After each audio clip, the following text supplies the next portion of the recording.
Hello everyone, welcome to our channel let's practice.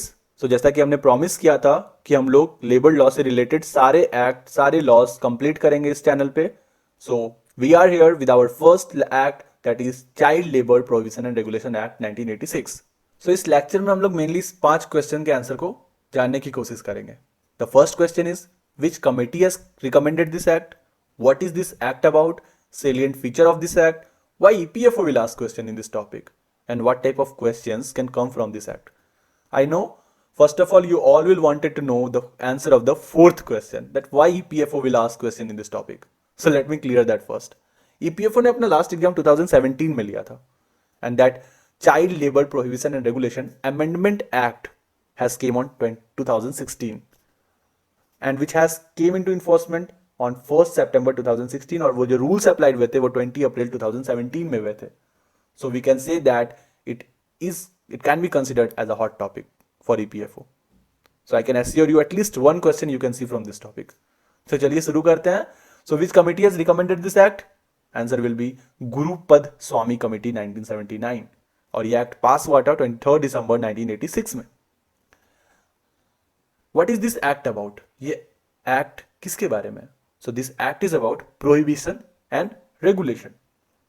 This act prohibits the engagement of children in certain employments and regulate the conditions of work of children in certain other employments. So इस act को mainly divided किया गया 4 part में. First part is preliminary, second is prohibition of employment of children in certain occupation and process and regulation of conditions of work third part में आते हैं, fourth में miscellaneous रखा गया है. ये 4 पार्ट में टोटल 26 सेक्शंस है और 2 आर्टिकल्स है ए और बी. सारे 26 सेक्शंस हम लोगों को पढ़ने की जरूरत नहीं है. मैं बता दूंगा कि which are the sections are most important, जो कि एग्जाम में आएंगे ही आएंगे. अगर क्वेश्चंस बनेंगे तो उसी सेक्शन से बनेंगे. बट मैं आपको 26 सेक्शंस का ओवरव्यू दे देता हूं. It will be helpful for you. पहला सेक्शन जो कि पार्ट 1 में आता है, because part 1 consist of section 1 and section 2. तो सेक्शन 1 बोलता है short title extent and commencement. मतलब जैसे कि हम लोग इस एक्ट को क्या बोल सकते हैं, child labour prohibition and regulation act of 1986. ये टाइटल किसमें है? सेक्शन 1 में बताया गया है. It extend to the whole of India. ठीक है, कोई भी एक स्टेट से रिलेटेड नहीं है, ये पूरे इंडिया में ये टाइटल कहा जाएगा. And this provision of act shall come into force at once.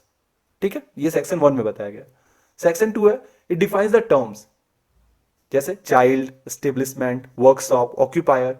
तो ये सारे के डेफिनेशन हमें कहां मिलेगा? सेक्शन 2 में मिलेगा. और सेक्शन 2 क्या बोलता है? Child means a person who has not completed is 14 years of old, 14 years of age. ये सेक्शन 2 में बता रहे हैं.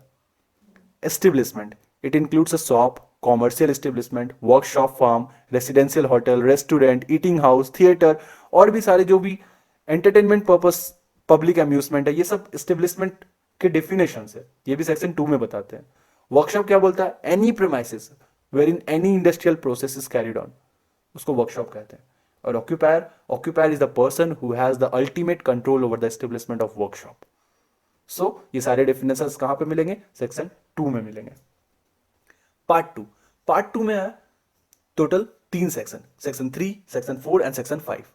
सेक्शन 3 क्या बोलता है? It imposes prohibition on employment of children in the occupation of processes specified in the section part A and part B. तो ये पार्ट ए और पार्ट बी क्या है, जिसमें हम लोग प्रोहिबिशन करते हैं, प्रोहिबिट करते हैं चिल्ड्रन को वर्क करने से. तो ये उस एक्ट में अच्छे से बताया गया है और उसको पार्ट ए और पार्ट बी शेड्यूल में रखा गया है. अब सारे ऑक्यूपेशंस आपको याद करने की जरूरत नहीं है, एग्जाम में नहीं पूछते हैं, लेकिन फिर भी मैं आपको थोड़ा सा हिंट दे देता हूं, बता देता हूं कि पार्ट ए में जैसे है foundries, handloom, plastic unit, mines और भी बहुत सारे जैसे ऑटोमोबाइल वर्कशॉप, गैरेजेस, ये सब पार्ट ए में आएंगे. और पार्ट बी में क्या आएंगे? Bidi making, carpet weaving, tanning, soap manufacture, mica cutting, manufacture of matches, explosive, fireworks, ये सब पार्ट बी में आएंगे, बट आपको याद रखने की जरूरत नहीं है. सो सेक्शन 4 क्या बताता है? It gives the power to amend the schedule. This is the most important section जो आपको याद रखनी चाहिए, क्योंकि यूपीएससी में आस्क कि किस सेक्शन के आधार पे अभी अमेंड किया गया 2016 में. So it will be section 4. Section 5 क्या बोलता है? It empowers the central government to constitute the child labour technical advisory committee for giving advice. ठीक है, इस कमिटी में क्या होते हैं? मेनली एक चेयरमैन होते हैं and such other members not exceeding 10. 10 से ज्यादा मेंबर नहीं होंगे इसके, and they all are appointed by the central government. ठीक है, अब आते हैं सेक्शन 6 में, तो ये आते हैं पार्ट 3 में। तो part three will consist article number 6 to article number 13। ठीक है, आपको सारे एक्ट के बारे में याद नहीं रखना है, इसमें से जो इंपॉर्टेंट है वो है section 7, section 8, section 10 and section 13। Health and safety पूछ लेंगे कि अगर कौन से सेक्शन से है तो आपको बताना पड़ेगा। सेक्शन सी क्या बोलता है? It is the application of part on regulation of condition of work of children. Not much important regarding for our exam. ठीक है, आगे बढ़ते हैं। Section 7, it gives hours and periods of work for children, most important. ठीक है, question पूछ सकते हैं कितने घंटे के लिए, कितने घंटे से ज्यादा काम नहीं कर सकते, कब नहीं कर सकते। तो ये सेक्शन क्या बताता है? ये सेक्शन बताता है no child shall be required और permit to work in excess hours. The period जो फिक्स किया गया है एक दिन के लिए, that is 3 hours. It can't exceed 3 hours, and that no child shall work for more than 3 hours before he has had an interval for rest for at least 1 hour. ठीक है, no child shall be permitted to work between 7 PM and 8 AM. 7 बजे रात से 8 बजे सुबह के पहले, इस बीच में कोई भी चिल्ड्रन काम नहीं कर सकता। No child shall be permitted और required to work overtime. और ओवर टाइम हम लोग एडल्ट कर सकते हैं, बट चाइल्ड बिल्कुल नहीं कर सकता। तो ये सारे प्रावधान किस में दिया गया है? सेक्शन 7 में दिया गया है। Section 8 is weekly holiday. Every child employment in an establishment shall be allowed in each week a holiday और 1 होल डे। ठीक है, सेक्शन 9 बोलता है नोटिस टू इंस्पेक्टर। अगर आप इंस्पेक्टर को बताना चाहते हैं कि यहाँ पर माइंस में कोई बच्चा काम कर रहा है, तो सेक्शन 9 में इसका प्रावधान है कि आप इंस्पेक्टर को नोटिस कर सकते हैं। ठीक है, सेक्शन 10 बोलता है डिस्प्यूट एज टू एज। कैसे जानेंगे कि वो चाइल्ड है या नहीं? तो डेफिनेशन सेक्शन 2 में दिया गया था कि कोई भी बच्चा अगर 14 ईयर्स से कम में है तो वो चाइल्ड कहलाएगा। तो आप डिस्प्यूट हो सकते हैं एज का, क्योंकि कोई बच्चा है जिसके पास कोई भी हिस्ट्री नहीं है, ही don't have Aadhaar card, voter ID card, और वोटर आईडी कार्ड तो ऐसे भी नहीं होगा क्योंकि वो चाइल्ड है, बर्थ सर्टिफिकेट नहीं है, कोई मेडिकल सर्टिफिकेट नहीं है, तो how you will prove that age? तो सेक्शन 10 में उसका बोला गया कि अगर कोई डिस्प्यूट होता है तो कोई भी डॉक्टर ये डिफाइन कर सकता है कि उसका एज कितना है या फिर वो चाइल्ड कहलाने लायक है या नहीं है। Section 11 will define maintenance of register. मतलब क्या है? Name and birth, date of birth of every child so employed और परमिटेड टू वर्क, उसको मेंटेन करेगा रजिस्टर में। The nature of the work, क्या काम कर रहे हैं, hours in the period of the work, और भी अदर थिंग्स, तो ये रजिस्टर में मेंटेनेंस होना चाहिए। कोई भी बच्चा अगर काम कर रहा है तो वो सेक्शन 11 में मेंशन है। Section 12 which is not important at all, display the notice containing abstract of section 3 and 14, not important for us. Section 13 is about health and safety. मतलब क्या है? डस्ट, फ्यूम, आर्टिफिशियल ह्यूमिडिफिकेशन या ventilation, temperature, ये सबसे related, मतलब health से related बच्चा का, ये सारा सेक्शन 13 में डिफाइन किया गया है। Section 14 which is coming in part 4।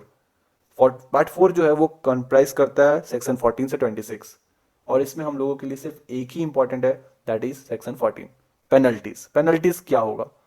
So maximum 1 year की पेनल्टी दी गई है, which is very less, but this is only the maximum imprisonment.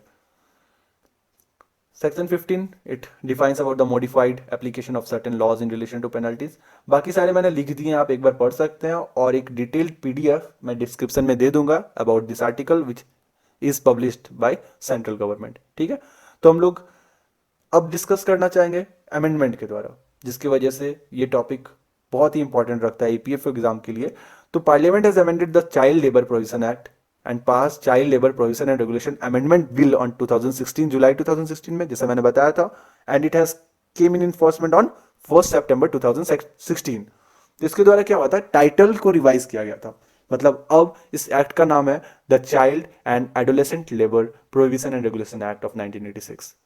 तो इसमें एक टर्म ऐड किया गया, adolescent. Child means which is below the 14 years old, adolescent which will come between 14 years and 18 years. तो purpose क्या था इस amendment का? To align with the RT act of 2009। Right to education act क्या बोलता है कि कोई भी बच्चा below 14 years, they have the right for education, free education. तो उसको अलाइन करने के लिए हमें चाइल्ड और एडोलेसेंट का डिफिनेशन की जरूरत पड़ी थी, तो इसलिए हम लोगों को ये अमेंडमेंट की जरूरत पड़ी। और दूसरा क्या है? टू रेटिफाई आईएलओ कन्वेंशन, मतलब इंटरनेशनल लेवल ऑर्गेनाइजेशन के बहुत सारे कन्वेंशन थे, तो उसके भी रेटिफिकेशन के लिए हम लोगों को इस अमेंडमेंट का जरूरत पड़ा था। तो हम लोग कुछ क्वेश्चंस करते हैं। आई होप आपको ये बहुत ही अच्छे से समझ में आ गया होगा। तो चलिए शुरू करते हैं पहले क्वेश्चन से। पहला क्वेश्चन है, विच section of the child labour prohibition and regulation act 1986 define the term child. तो हम लोगों ने पढ़ा था it is coming under the section 2, जिसमें हम लोगों ने बहुत सारे डेफिनेशंस पढ़े थे, विच will come like child, establishment, workshop, occupier. तो सेक्शन 2 डिफाइन करता है। तो सारे सेक्शन को एक बार रिवाइज कर लेते हैं। सेक्शन 1 क्या था? It defines about the short title, extend and commencement. Section 4 क्या था? पावर टू अमेंड, ठीक है। और सेक्शन 7 आवर्स एंड पीरियड्स, कि कितने घंटे काम करना है, ठीक है। Second question is about what is the maximum age for being eligible as an child under the child labour and regulation act 1986। पता है, इट इज 14 ईयर्स, ठीक है। Third question, which section of the child labour Prohibition and Regulation Act 1986 provides that no child shall be required or permitted to work in any establishment in excess of such number of hours।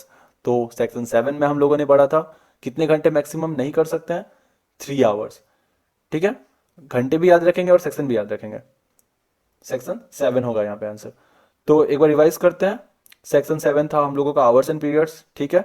Section 8 क्या था? Weekly holidays के बारे में बताते हैं कि एक weekly holidays मिलना ही चाहिए। Section 9 notice to inspector and section 10 dispute to ages. तो सारे सेक्शंस एक बार देख लेंगे जो ऑप्शंस में है। सो फोर्थ क्वेश्चन अभी हम लोगों ने पढ़ा, what is the maximum number of hours fixed? 3 hours, okay. Last question हम लोग आते हैं, what is the maximum imprisonment term for contravention of the child labour provision and regulation act 1986। So it will be maximum 1 year. So हम लोग and में आ गए इस lecture के। और एक क्वेश्चन मैं यहाँ पे ऐड करना चाहूंगा कि what is the term which has been added by the child labour provision and regulation amendment act of 2016। So answer will be adolescent, ठीक है। आई होप आपको अच्छे से समझ में आ गया होगा। इससे ज्यादा इस एक्ट में कुछ भी नहीं पूछेगा, ट्रस्ट मी। आप आराम से इसे फॉलो कीजिए लेक्चर को। हम लोग सारे एक्ट को कवर कर लेंगे। लेवल लॉ में आपको एक भी अलग बुक पढ़ने की जरूरत नहीं पड़ेगी। हम लोग इसके साथ साथ करंट अफेयर्स भी कवर करेंगे। Hope you like the video. अच्छा लगा तो लाइक जरूर कीजिएगा। Stay tuned, stay blessed, stay safe. Thank you.